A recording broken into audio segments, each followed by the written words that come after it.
Renee, we met over pizza the other night. I kind of just jumped in.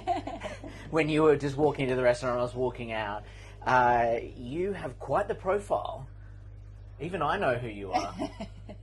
I don't know anything about racing sport. I've had a baptism of fire, so to speak, this weekend, and I'm converted. It's fun, isn't it? Really fun. There's a lot going on. It's rich. Yeah. Like, there's rich, fast cars, brands that are cool. You got personalities of drivers. Yeah, it's awesome. I feel that it's also something that's actually surprised me is how inclusive this space is. Yeah, that's good to hear.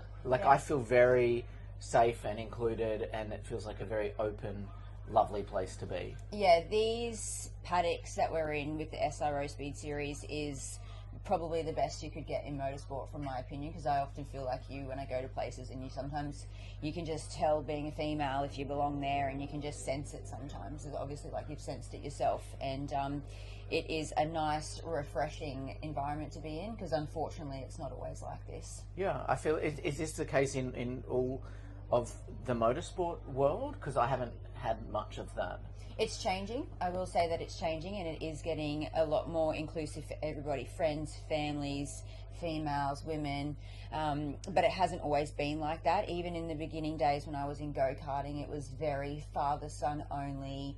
The mums and the daughters weren't allowed to come, or they could only work in the canteen, like all of those sorts of things. But that's definitely shifted over the last few years. It's taken a lot of time, and it's kind of a shame that we're still in 2026 and there's probably a few different areas where things can be improved, but I will say that it is slowly transitioning, and I think that's through things like social media and people sharing and posting, and people actually seeing what this is all about and being excited about it, and then obviously them being welcomed in so they can come and experience it and seeing what it's all about. So it's exciting times, and I do think that eventually everywhere in motorsport you can go, everyone will be welcome. You aren't your conventional driver. Yes. Well, first of all, I'm a girl, so that's a big issue for a lot of people still, unfortunately. Being a female has always been like the sticking point for me, and in motorsport, it is one of the only sports where men and women can compete together on an equal playing field. There is no woman-only class, essentially, for what I run in. And there's not too many sports in the world. I think like sailing and horse racing are the only two other ones that I can think off the top of my head that men and women can compete together at the same time. And with that comes people's perceptions on where women belong in the sport, because they're not used to seeing them, and it's been really tough over the years, just through my journey in general with motorsports, to be accepted, to be welcomed, and it to be normal to have a girl floating around. But I'm sure that you've seen there's so many women here, like not even just racing, it's, you know, they're everywhere within the teams. They're running teams, they're managing teams, there's mechanics, there's girls doing all the social stuff, there's people in pit lane, in every aspect. Even in the category that I run in myself, there is multiple women in that category, and most of them are actually at the top running the show, which is really exciting. So there are a lot of us now, and power in numbers makes it a lot easier, which is great. But yeah, there are still limited women drivers, and it still is very hard to break through those barriers of it being just a normal thing. You are, do you feel like a pioneer, or like you're pushing boundaries? I feel like I don't like to be, or I shouldn't have to be, but no one else is doing it, so it's like I just keep pushing. I think my number one thing is I just hope that no matter what I do in my career, it's like been and gone. I started racing, it didn't work out, I've returned, and it's been brilliant ever since I've returned. So I think for me, it's like I just really hope that no matter what happens, anyone that comes through after me, I've just made the path a little bit easier for them to walk down. I quite liked when I was watching you race yesterday, that when I was listening to, you could hear the sound of the commentators at the same time, and I was standing up watching, and the cars were going around, and they just said your name, and then a bloke's name, and then your name, and it wasn't just normal.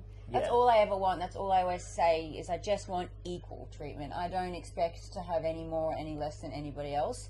I see myself as a normal competitor. I've grown up being the only girl, but I see myself as one of the boys. Like, I see myself as a racer. I see myself as one of my competitors, and we're all the same. So for me, it's just, I don't need anything different other than just to be treated equally. How fast do you go around the track? I think here we're almost 260 going into turn one, and going through turn one we're like 250, 248 kilometres an hour. I feel sick at the thought of going that fast. Through a corner too. That's like, straight line's easy, but doing it through corners is definitely a lot more challenging. It's fast. Ow. Do you feel like? How do you feel? Do you get like that? Like you're in a roller coaster feel, or is it just normal for you? I will say it is normal. I've definitely gotten more used to the higher G-forces in these GT3 cars as well. There's a lot of downforce. I wish it was faster. Really? Yeah, you're always wanting to do more, be faster, do better. Yeah, you kind of go through it, and you might have gone through it your fastest, and you're constantly thinking about what you could have done better to go faster and do a faster lap time. You always want more. What's your goal? So, as a champion racer, you want to be on the podium at number one, obviously. But have you got, like, on your dream board, have you got an imaginary some line that you want to get to? I think it's just being consistently competitive. So just being a front runner all the time, and you sort of see the names up the front always. It's the same car, same teams kind of thing. I want that to be me. Like, I want to be, oh, there's Renee again doing really well. She's at the front. Yep, she's got another win. She's got another podium. I just want to be a consistent name that's always up the front, I think. And just be consistently competitive, and people just to know that I am a serious competitor. I'm a good competitor, and I deserve to be where I am. I think ultimate goal and dream would definitely to be doing more overseas. I think that's quite fun. That's the luxury we have with the GT3 stuff. Same cars all over the world. I can race the same car in Europe, in America, Asia, wherever I go. I can race the exact same car and be competitive. So I would like to test that theory myself. And maybe do a little bit more, and I know that there are still limited women overseas as well, so I feel like I can just sprinkle and dabble over there and be like, hi, surprise, another girl. I'm quite quick, we can be quick, and just leave my mark in little places around the world, and just keep going with being fast, being competitive, and being a girl shouldn't really matter. With your racing, you're controversial in the sense, I don't see it as controversial, but OnlyFans is your sponsor, I guess. Is that what we call it? Yeah, sponsor. Yeah. I see that as empowering as a person, but it is controversial in some ways. Yes. Would you agree? Yeah, very controversial to a lot of people. It's I call it the ultimate checkmate, but some people don't see it like that. So what is OnlyFans for you? Oh, OnlyFans is literally my life story now, I would say. OnlyFans has been a platform that changed my life before motorsport became a thing. When I was doing motorsport previously and I walked away from the sport, I had nothing. It was my plan A and my only plan, and I walked away from motorsport really defeated, in a dark place. I had nothing. I lost everything, dedicating my life to motorsport, and it didn't work out. So I started an OnlyFans for financial support because I had nothing. I was down, out, I was broke. And it went really well. I was very fortunate. I was very blessed. And I had so much financial success on the platform, and it changed my life. And then I was able to live again, and it got me into this position where I sort of just revisited everything that had happened in my life prior, and I kind of realized that I always loved motorsport. And my return to motorsport, I never really thought in a million years that I could incorporate OnlyFans as a sponsor and to have them on board like what I have now, but I knew that I could use OnlyFans in a way, whether it was for the platform, monetary, whatever it was. I was pretty destined to try and get back into motorsport, and yeah, I was fortunate enough to reach out to them and ask if they wanted to sponsor me, and they said yes. So now OnlyFans has helped with my return to motorsport, a sport that broke me and a sport that unfortunately put me in a very, very dark place. I fixed my personal life up because of OnlyFans, and now they're helping me get back into motorsport, and we've been here for 4 years now. So OnlyFans is literally like every chapter in my book from now on. They've changed my life in so many ways, and now they've helped me live my dream, and they've fixed my life financially and helped me get back on track. So do you still use the platform? Yeah, Are you still all the active on time. that? I've been on it all day, every day for 5, almost 6 years now. Can't stop, won't stop. What's I'll your never rules stop. about it? No rules. I'm an open book.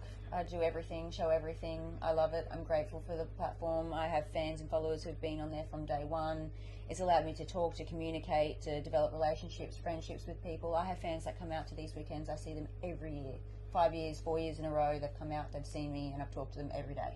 I don't think there should be any shame about it, but there's people that put that on people. So I love that you're so empowered and following that through.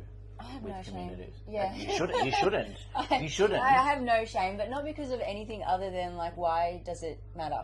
I don't know. People would pay me not to show them anything. No, quite you'd frankly. be surprised. Everyone always says that. That's everyone's thing. There's something for everybody. I was I'm going to show you my telling nipple, but it's not very. It's not very pleasant. Honestly, I thought the same. I had no self-confidence, and the only reason I have self-confidence is probably because of my OnlyFans platform now. So it's a beautiful thing. It's amazing, and a lot of people have these misconceived ideas about it and what the platform is. But at the end of the day, I guess the taboo subject is the sexual explicitity of the platform and the content that's provided. But that's life, isn't it? What sort of money can you make? Millions. You can. It's not a reality for a lot of people, but if you put in the hard work and you play it smart and you do the right things, it's not just that. It's building your brand off the platform, your social medias and all of that stuff. It's, you know, making sure you're doing the PR and you're standing out and you're finding your niche. There's a lot of stuff. It's a business. It's basically a business. You've got to promote, you've got to advertise, and you have to do what works for you. Sometimes it doesn't work for you what works for somebody else. But yeah, girls can do really well on it and it can change people's lives. You don't have to do explicit content. You can do other things. OnlyFans sponsor over 400 athletes now who all have platforms. Really? And they all show what they're good at. And that's what's the beauty of the platform is. It's not just for the explicit content. It is for athletes as well to show their niches, to show what they're good at. And it's amazing for that. Could we see you return to supercars at some point, or is this your lane? Yeah, this is it. Supercars is done. Yeah, they're dead to me anyway. They Because they turned their back on you? Yeah, I just don't think that I had a great experience, and honestly, I don't need them. They don't want me, and that's fine. That's just how it is. We've separated ways. They don't want anything to do with me, and honestly, I know where I'm welcomed, and I know what works, and I just feel like to be accepted and to be in the category that I'm in now, and the SRO series has been a blessing, and I have no desire to be anywhere else in the world. I'll be here until the day I die if they allow it. No Bathurst then? No Bathurst, that's okay. I'll find some. There's better things. There's heaps of races overseas. There's so much other stuff. Mate, we're on Phillip Island with the bloody penguins. Like... Exactly. There's seals out there. There's penguins out there. We can do anything. There's so many things that we can be a part of. We're just a couple of gal pals here in the pit lane. Exactly. Having fun. Isn't it great? In this fancy truck. Yeah. Wouldn't have it any other way.